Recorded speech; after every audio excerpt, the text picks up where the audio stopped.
All these people are running out of money. All of them. Retirees. They're running out of money. The retirement crisis. So I just started reading this article, a white paper on the NBER, National Bureau of Economic Research, by this professor over at NYU. Is NYU an Ivy League school? I don't know. But anyway, tax the Ivies is what I always say. Actually, what I say is shut down the Ivies. This guy's named Martin Wolf with 2 F's, all right? Anyway, so old Marty here, I don't know him, but he's a professor up there at NYU. He was starting to do this paper. His initial thesis or theory or hypothesis, whatever it is, was that the younger cohorts, I think it was under 35 or something like that, are falling behind over the course of the last 40 years. They've fallen behind more so than any other group. But he came to the conclusion, goes, there may be some legitimacy to that, but the outstanding, blindingly obvious issue isn't that the people are falling behind, is that the over 75 people are so far ahead in terms of extraordinary increase in net worth than they were 50, 40, 30 years ago. And to deny that would be to deny the actual reality of boots on the ground. You'd literally have to say, no, that's not true. And you'd be either ignorant or you'd be lying when the evidence is overwhelming that the over 75 group of population, the retirees, are crushing. Now, I just did a video on everyone hates the boomers. I get it, but stop hating on the boomers because they were handed everything. I was born in 1946 to 1964. Boomer, here you go. It's $1 million. Kind of like white privilege. I got white privilege. Here you go. It's $1 million. I'm like, okay, where do I go get that $1 million? I want my $1 million white privilege. I'm still trying to find out where that is. Same thing with the boomers. I'm just a boomer. I showed up as $1 million. I just did a video on that. It's silly.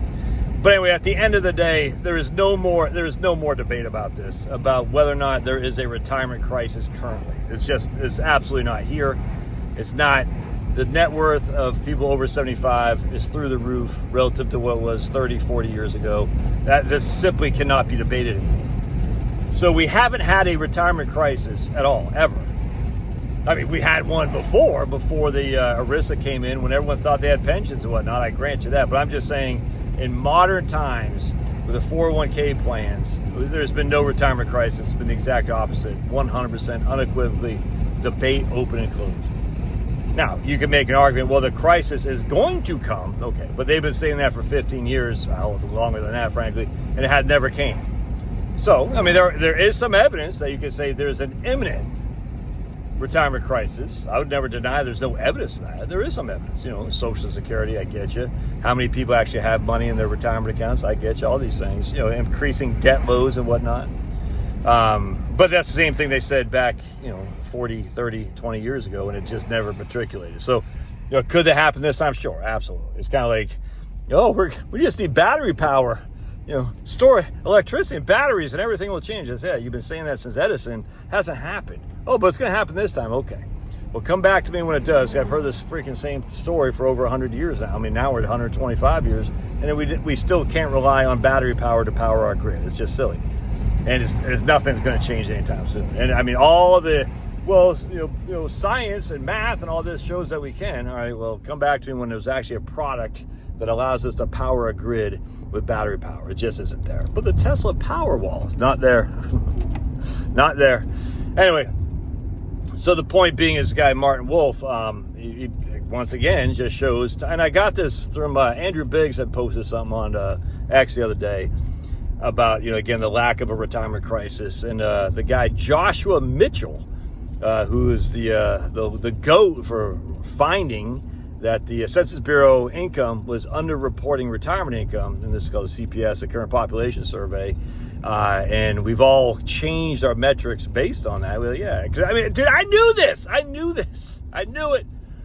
But I'm just a schmuck. But I said, no, this doesn't make sense. If you actually looked at the questionnaire, what the Census Population Survey was asking, there's like no place for random IRA distributions. There wasn't any place. It said, I can't remember exactly what it said, but it's like, do you have regular withdrawals from your retirement account or something like that? And you're like, no, I don't have regular withdrawals. Okay, that was it. So if you don't have regular withdrawals, then you have no withdrawals? This didn't make any sense.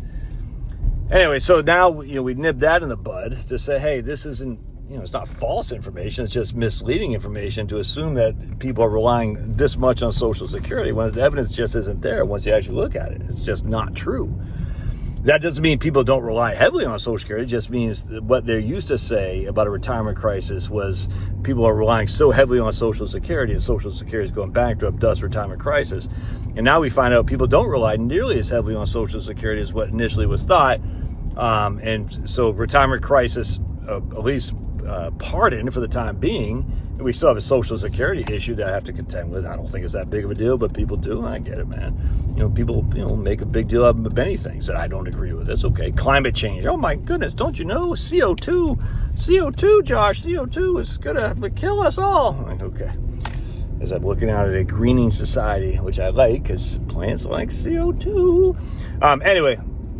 And so I posted this thing, Andrew Biggs, my man, and Joshua Mitchell posted this thing about, this guy's New York University MBER piece. I said, ooh, something to look at. So I started reading a little bit of it. It's very, very interesting. I haven't read the whole thing. I actually emailed this guy because I'm still at odds about how the BLS got their total aggregate increase in spending. I don't get how each and every cohort has an increase of spending of roughly between 3.2 to 3.9, all right?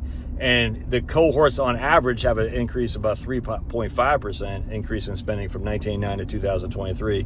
Yet somehow the aggregate spending as a whole is up 5.01%. That doesn't make any sense to me. I emailed Andrew Biggs on it, and he got back to me because I have to dive deeper into it. I'm not expecting it. He's got, he's got time. I mean, he doesn't have, he's got a busy man. So I emailed this guy, Martin Wolf, too. I said, I'm not expecting an email back. It would be cool, though. Maybe he doesn't like my controversial political views.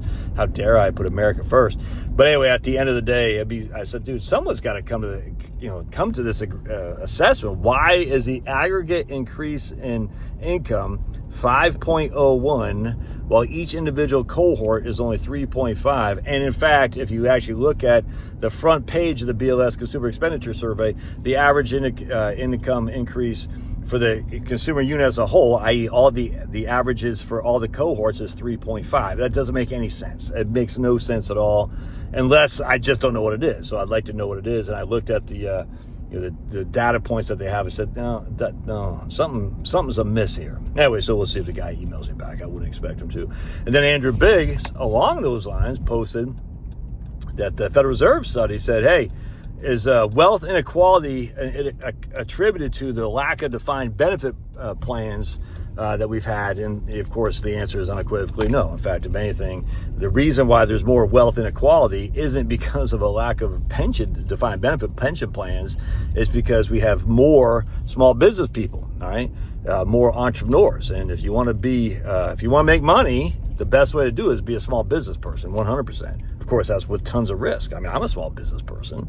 I gave up a $200,000 cushy corporate job to start this business, and I made $24,000 the first year. Let me tell you, man, I was pooping bricks. You know what I'm saying? And every day thereafter, I was still pooping bricks because you don't know. You're like, man, where have all the good times gone? That Van Halen song that I think I forgot who did it. Did the Kinks do that or something like that? Where have all the good times gone? You're always thinking, all right, right now is good, but man, it could be easily tomorrow that I'll be sitting there saying, where have all the good times gone? So when you're self-employed, you can make a lot of money, or you could be freaking out there on the welfare line. It's very risky, but that's one of the reasons I would say primarily we have more entrepreneurs now than we ever had, and that's a wonderful, wonderful thing to behold. All right, God bless, love your thoughts. We'll see you. You're not running out of money. It's just not happening.